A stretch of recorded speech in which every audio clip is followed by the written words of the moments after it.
Welcome back to the deep dive. Today we're tackling a really fascinating and frankly quite stark contrast in how two major world economies deal with homelessness. We're looking at Japan versus the United States. Yeah, it's a striking comparison. On one hand, you have Japan consistently posting the lowest official homelessness rate globally. We're talking tiny numbers like 0.003% of the population officially. Which sounds incredible, almost like they've solved it. But then you pivot to the US and the picture is, well, it's pretty grim right now. A record surge, the latest figures for 2024 showing 771,480 people experiencing homelessness. It's a huge number, and the gap isn't just about population size. It points to something much deeper, right? Fundamental differences in policy, culture, how the problem is even defined. Exactly. So our goal today isn't just comparing those headline numbers. No, definitely not. We want to dig into the why. Why this massive divergence? We'll look at the definitions they use, who counts as homeless. We need to talk about cultural factors, stigma, visibility, and crucially, we're dissecting the social safety nets. We'll compare Japan's main system, Seikatsu Hogo, which seems quite preventative, against the U.S. approach, including things like housing first, to see where the strengths and weaknesses really lie. Okay, let's dive right in, because the starting point, as you said, is how they even count. Definitions matter hugely here. Absolutely, they shape everything that follows. And Japan's official definition. It's very, very narrow, isn't it? Extremely narrow. The government definition focuses almost exclusively on people sleeping rough. So literally, people outdoors, parks, stations, under bridges. If you're not physically outside, you're basically not counted in that main statistic. And what does that narrow focus do to the official numbers? Well, it produces that incredibly low figure we mentioned. Yeah. The official count for people living outdoors, the latest one from January 2025, was just 2,591 people nationwide. Wow, just over 2,500. Yeah. And that's down significantly from their peak in the early 2000s, which was over 25,000. So by that specific metric, it looks like massive progress. It lets them report that world lowest rate, about one homeless person for every 34,000 citizens. Okay, so the definition creates this picture of near eradication. But our sources strongly suggest this hides a much larger group of people who are unstably housed. This brings us to the idea of invisible homelessness in Japan. Exactly. That official count systematically excludes anyone who doesn't have a fixed registered address but is using some kind of temporary, often commercial, shelter to stay off the streets. And the most prominent example is the phenomenon of the internet cafe refugees. Right. This term captures a specific kind of precarity. These are often younger people, maybe in their 20s or 30s. They can't afford the high upfront costs of regular apartments, things like deposits, key money, finding a guarantor, which is a big thing in Japan. So what do they do instead? They rent tiny booths in 24-hour places, like internet cafes or manga cafes. For maybe less than 2,000 yen, sometimes a bit more, they get a small space, usually with a reclining chair, a computer, maybe some basic amenities, for a 12-hour block or so. It's shelter, but it's incredibly unstable. So they're essentially paying daily or nightly just to have a roof over their heads cycling through these places. That's right. It keeps them off the official homeless count, but they're trapped. They don't have a stable base, can't easily look for better work, can't save up. And this is where Japanese culture comes in quite strongly. How so? There's a powerful cultural emphasis on game and endurance, perseverance, handling things yourself. And there's a related, very strong stigma around appearing needy or accessing public assistance. Shame is a huge factor. So this cultural pressure pushes people, especially younger folks or those in precarious work, towards these hidden commercial solutions rather than sleeping rough where they'd be visible or even seeking official help. Staying invisible is paramount. So the official numbers reflect the visible street population, but activists and researchers argue the real scale is much larger if you include these hidden groups. Oh, absolutely. Activist estimates vary, but they suggest that if you count the internet cafe refugees, people couch surfing, using other temporary spots, the actual number experiencing housing instability in Japan could be somewhere between 100,000 and 200,000 people. That's potentially 40 to 80 times higher than the official street count. Exactly. It suggests a significant part of Japan's statistical success comes from this culturally enforced invisibility, driven by that narrow definition. A really crucial distinction. Okay, let's shift to the U.S. We obviously have a huge, very visible crisis with encampments and street homelessness, but we also have issues with definitions and undercounting, right? Mainly tied to the HUD point-in-time count. Yes, the PIT count. That's the main federal metric, done usually every January, where communities try to count everyone homeless on a single night. The 2024 count hit that record 771,480. But, just like Japan's method, the HUD definition has its own blind spots. It's restrictive in different ways. What kinds of situations does the standard HUD definition often miss? Primarily, two large groups get excluded or undercounted. First, people who are doubled up, staying temporarily with family or friends because they've lost their own housing. They're incredibly vulnerable, often just one argument away from the street, but they aren't typically in shelters or outdoors, so they don't meet the strictest HUD definition for many resources. Okay, so doubled up is one group. What's the other? The other is people using their own limited funds for precarious shelter. Think cheap motels paid week to week, maybe extended stay places. They're paying for shelter, so they aren't literally homeless by some standards, but their situation is extremely unstable and often unsustainable. Similar in a way to the internet cafe refugees, just a different setting. So, the U.S. also has this large, unstably housed population that doesn't make it into the main counts. And what's the consequence of being excluded like that by the HUD definition? It has massive policy implications. If you don't meet the specific HUD category for homelessness, you're often ineligible for the main federal homeless assistance programs. Funding gets targeted primarily at those who meet the narrow definition, usually people already in shelters or on the streets, often chronically homeless. Which means resources aren't necessarily going towards preventing people from falling into that most visible crisis state. Precisely. It forces the system into a reactive crisis management mode, focusing on the most visible end stage, while potentially missing crucial opportunities to help people before they hit rock bottom. It distorts where the money and effort go. Okay, let's try to synthesize this. Even if we acknowledge Japan's hidden population, the difference in the most severe, visible form of homelessness, people literally sleeping outside, is still enormous, right? It's profound. The U.S. population is about 2.7 times larger than Japan's. But if you compare just the unsheltered populations people documented living outdoors, the difference explodes. What are those numbers again? The U.S. unsheltered count in 2024 was roughly 273,000 people. Japan's official outdoor count, as we said, was about 2,600. So the U.S. unsheltered population is, what, over 100 times larger? Yeah, around 100 times larger. That staggering gap, even accounting for definitions, shows a fundamental difference in how effectively each system prevents people from ending up on the streets long term. Whatever Japan is doing, its core policies seem far more successful at stopping that final fall. That massive difference really forces us to look at the underlying causes, the structural drivers. Why are people ending up in these situations in the first place? Let's start with Japan again. You mentioned earlier their street homelessness seems tied to a past event. That's right. For the older cohort, particularly, street homelessness in Japan is largely seen as a lagging indicator of the economic trauma from the 1990s, the collapse of the asset bubble, the so-called lost decades. How did that specific event lead to homelessness decades later? That crisis shattered the traditional Japanese social contract of lifetime employment. Many middle-aged men, particularly those in manufacturing or construction, lost stable jobs during corporate restructuring. They often lacked the skills or support to re-enter the changing workforce in a stable way. So they were displaced then, and never really recovered financially. Exactly. They might have bounced between temporary jobs, depleted savings over the years. By the time they reached retirement age, many found themselves with no pension, no savings, no family support, and no housing. The demographic profile of Japan's visible street homeless reflects this. The average age is quite high, around 63.6 years, with many in their 70s or older. It's a story of people who were casualties of an economic shock decades ago, essentially aging onto the streets. It's a real tragedy of that specific historical moment. It suggests their visible crisis isn't primarily driven by a current lack of housing in the same way as the U.S., but by the long-term consequences of labor market failure from the past. But you also mentioned the younger, invisible group in the cafes. Is that driven by the same historical factors? Not directly. Yeah. That seems more linked to contemporary issues. There's been a significant rise in non-regular temporary workers in Japan. It went from about 17 million in 2011 to over 22 million by 2019. These jobs often lack benefits, security, and pay enough to cover housing costs, especially in cities. So this growing working poor demographic seems to be fueling that younger, hidden homelessness. Instability is growing, even if it's less visible on the streets. Okay, so Japan has this legacy issue for the older group and a growing precarity issue for the younger one. Now, contrast that with the US.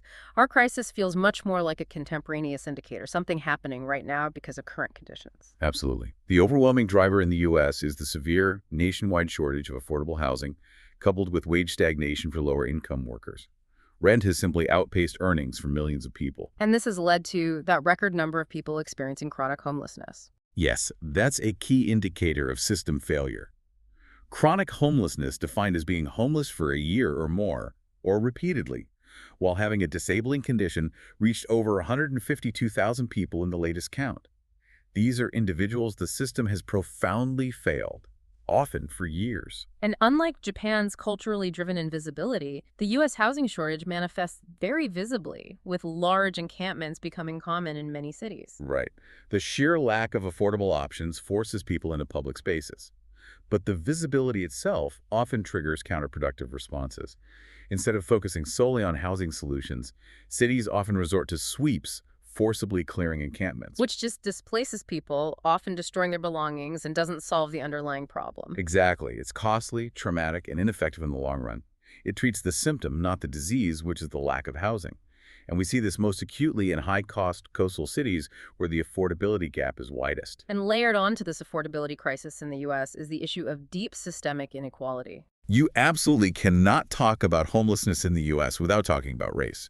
The disparities are stark and undeniable. Black individuals, for instance, make up about 13% of the general U.S. population, but they account for around 32% of people experiencing homelessness. That's a huge overrepresentation. It's massive. It shows that the housing crisis isn't hitting everyone equally. It disproportionately impacts communities that have faced generations of systemic racism, housing discrimination, economic disadvantage, and over-policing. These historical and ongoing inequities amplify vulnerability to homelessness dramatically. Okay, so we have these different drivers, a legacy economic shock and growing precarity in Japan versus a current severe affordability crisis compounded by inequality in the U.S. This leads us directly to the policy responses, the safety nets. Japan's success in keeping the visible numbers low seems tied to Seikatsu Hogo, livelihood protection. What makes it effective as a preventative tool? Seikatsu Hogo really stands out because of three core characteristics: its generality, its comprehensiveness, and critically, its expeditiousness. Okay, break those down. What does generality mean in this context? It means eligibility is primarily based on financial need.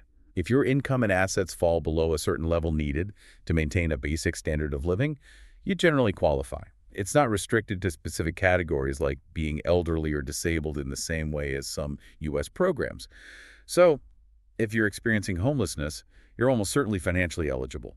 Rejection based on category is unlikely. All right, needs-based and comprehensiveness. This is crucial.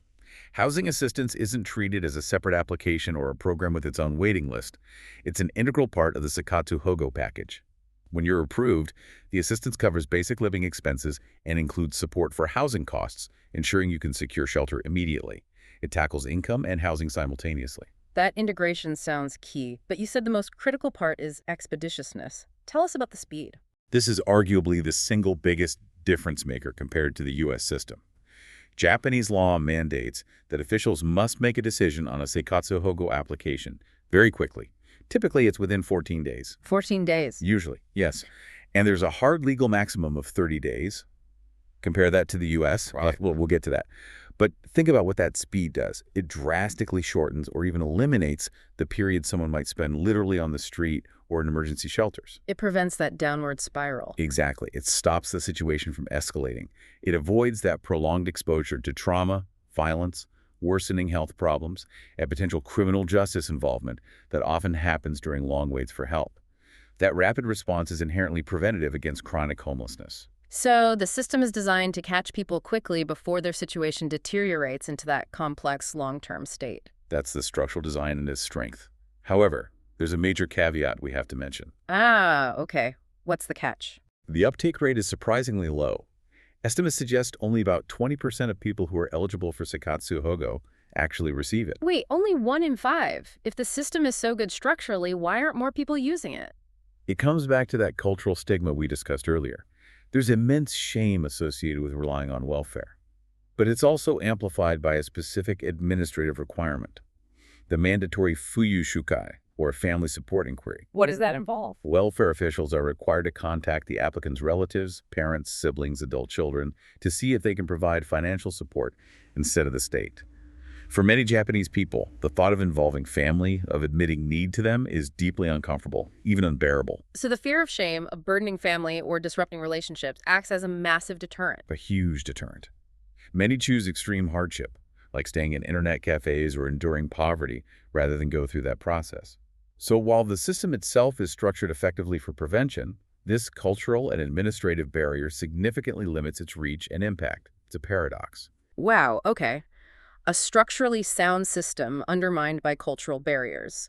Now, let's contrast that with the U.S. primary income support for vulnerable non-elderly adults, which is often Supplemental Security Income, SSI. How does it compare on those points of generality, comprehensiveness, and speed? It's almost the polar opposite, unfortunately. Hmm. First, generality. SSI is highly restricted. You have to be elderly, or you have to prove you have a disability that prevents substantial work, and you need extensive medical documentation for that. Which, as you can imagine, is incredibly difficult to get when you're homeless, lacking stable health care, possibly dealing with mental health or substance use issues. It's a massive hurdle. Just navigating the paperwork and appointments is overwhelming for someone in crisis. Right. Second, comprehensiveness. SSI provides income support, yes, but it does not automatically come with housing assistance. That's a completely separate system, usually Section 8 vouchers, with its own applications and, crucially, its own waiting lists. So, no integration there. Which brings us to the third point, speed, or rather, the lack of it. What are the typical wait times for SSI? This is the critical failure point. Yeah. The average processing time for an initial SSI application decision in 2024 was 231 days. 231 days. That's nearly 8 months. 8 months on average, just for the first decision. And many initial applications, especially for conditions that are harder to document, like mental illness or chronic pain common among homeless individuals, are denied if you have to appeal. How long does an appeal take? The average wait time climbs to over 444 days. That's well over a year from when you first applied, potentially much longer. So, someone clearly eligible, someone disabled and unable to work, is potentially left unsheltered for over a year just waiting for the bureaucracy to process their claim. Yes, and during that year or more, what happens? Their physical and mental health likely deteriorates further due to the stress and danger of street life. They might acquire minor arrest records for survival activities, like loitering or trespassing, which can further complicate their claim. They face trauma. It's that vicious cycle again. The delay itself makes the underlying problem worse and potentially harder to solve. It's a system that, through its sheer slowness, often takes temporary hardship and calcifies it into chronic, complex homelessness. The delay isn't just an inconvenience. It's actively harmful and counterproductive. And even if someone finally gets approved for SSI after, say, 400 days, the fragmentation means their housing isn't sorted. Not at all. They get the income approval, but then they face the separate daunting task of finding housing. They might get put on a waiting list for a Section 8 voucher, which can be years long in many cities. Or the list might be closed entirely. Even if they get a voucher, finding a landlord who accepts it in a tight rental market is another huge challenge. So the lack of integration and the capacity limits in the housing system create another massive bottleneck, even after the income support hurdle is cleared. Exactly. The system leaks at multiple points. The delay in income support causes harm, and the fragmentation and lack of capacity in housing prevents stability even when income arrives. It's a recipe for continued instability. This brings us to interventions for the complex issues, often intertwined with homelessness, especially in the U.S. context, like behavioral health. How do the two countries approach this?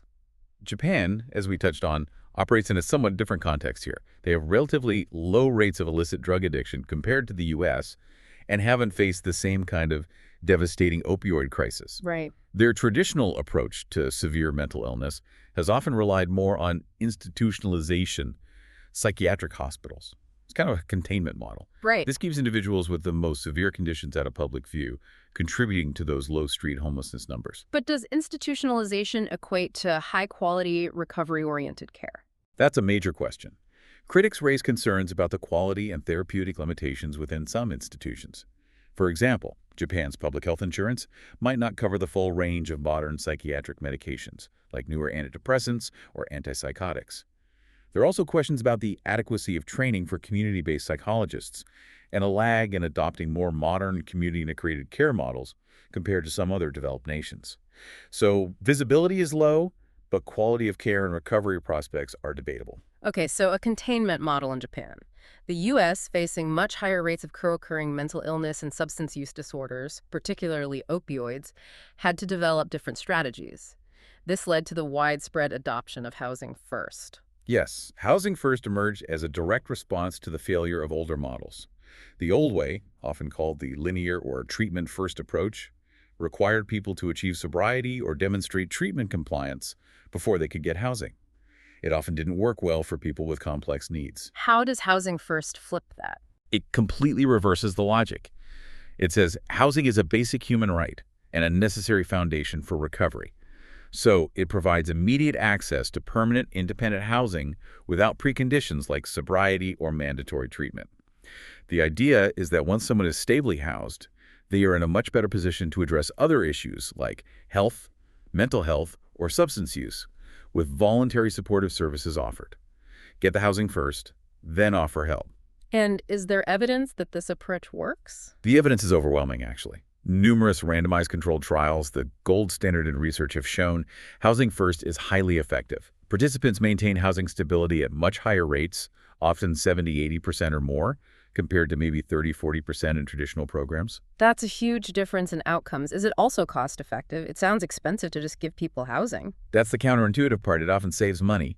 Think about the cost of not housing someone with complex needs. They cycle through emergency rooms, hospital stays, detox centers, jails, shelters. These are all incredibly expensive public systems. Studies consistently show that the cost of providing housing plus supportive services through Housing First is often less than the cost of leaving someone on the streets to rely on emergency services. It reduces arrests, ER visits, hospitalization. So it's not just more humane, it can actually be fiscally responsible. Okay, so housing first is an effective intervention model, especially for complex cases.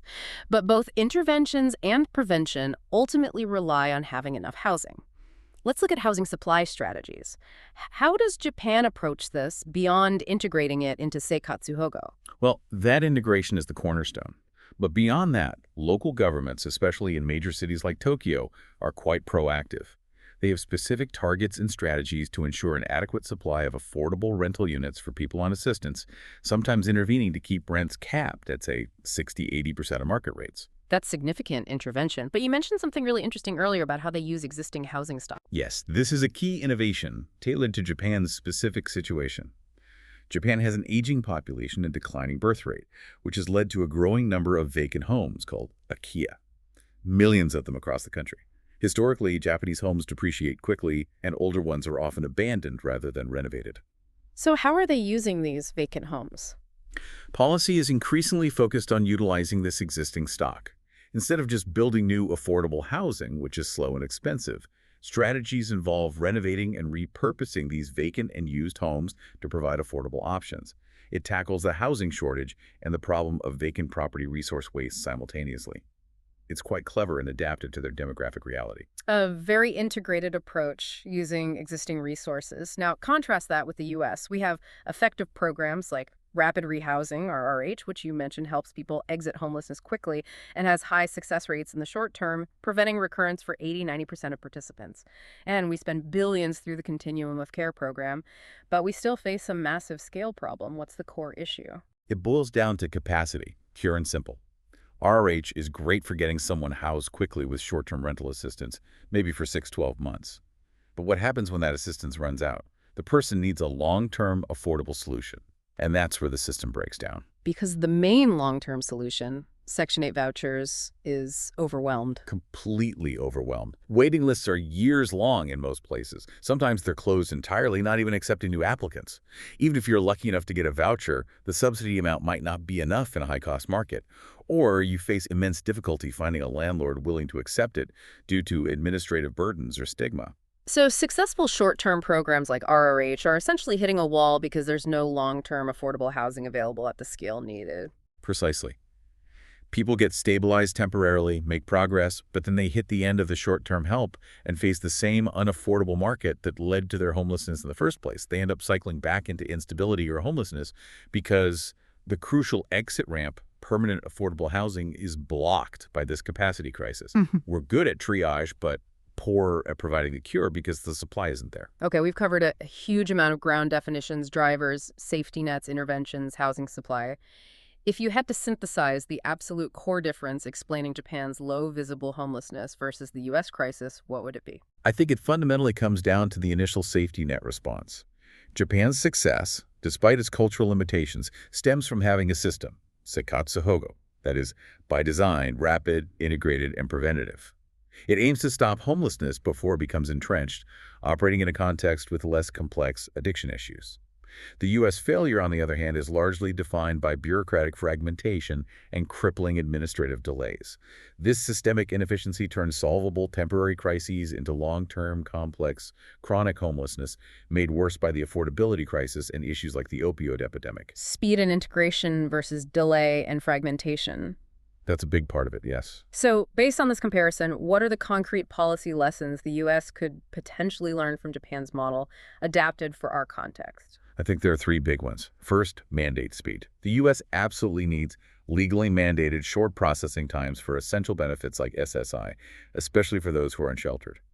Aiming for something like Japan's 30-day maximum could prevent countless people from spiraling downwards during months or years of waiting. Get rid of the harmful delays. What's second? Integrate aid. We need to break down the silos. Embed temporary needs-based rental assistance directly into primary aid programs when someone is approved. This would provide immediate shelter access, bypassing the choked Section 8 system, at least initially, to ensure immediate stabilization. Housing and income support need to arrive together. Okay, speed and integration. What's the third lesson? Expand the definition. HUD needs to formally recognize and allow resources to target the full spectrum of housing instability, including those doubled up or paying for precarious motels. Focusing prevention efforts only after someone hits the street is too late. We need to target aid to prevent people from reaching that point. So, intervene faster, connect the dots between aid types, and acknowledge the true scale of instability. Makes sense. But Japan isn't perfect either. What does Japan need to do to address its own invisible crisis and the limitations of its system? They also have clear steps they could take. First, formal recognition. Officially expand the definition of homelessness to include those in precarious situations like internet cafes. Acknowledging the problem is the first step to directing resources toward that younger, working poor group. Address the invisibility directly. What else? Reduce stigma and barriers.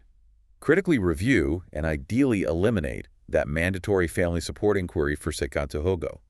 That single change could significantly increase the uptake rate from that low 20%, allowing the well-structured system to actually reach more people in need. Tackle the shame factor administratively. Make it easier and less shameful to access the help that exists. And finally, Modernize care. Gradually shift away from relying so heavily on institutionalization for mental illness.